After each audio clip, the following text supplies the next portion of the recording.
A couple of months ago, I had a friend of mine and a colleague reach out and said, "Hey, Doc, I have a question about settling and I need your help." I said, "What's up?" She said, "How do you know you are settling in your life or are not settling in your life?" I said, "Cool. Have you ever seen a pig?" She started laughing.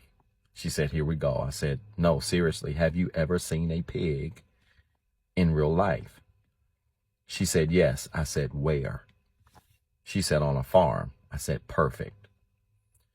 If you put makeup on the pig, is it still a pig?"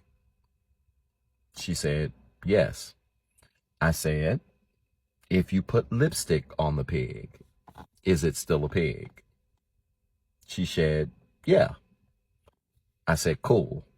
If you put that pig in the passenger side of your seat in your car, is it still a pig?" She said, "Yes." I said, "Perfect.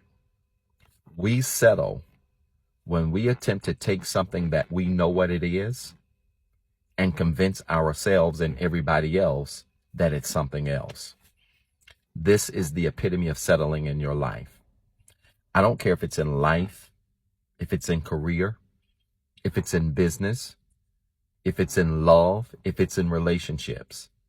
Don't you ever settle for less than what you know you deserve. Because anytime we attempt to settle for anything, it's like putting lipstick on a pig. You know it's a pig. Everybody else knows it's a pig. But you're doing your best to convince us and yourself that it's not a pig. It's a pig. Never settle. Because when you attempt to settle, you are trying to convince all of us and ourselves and yourself that what you have is really more than what it is, when at the end of the day, what you really have is just a pig. I hope this made sense. If it did, do me a favor.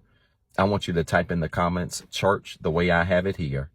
And then remember, you've got two jobs. One, be better today than what you were yesterday. And two, don't forget what I told you.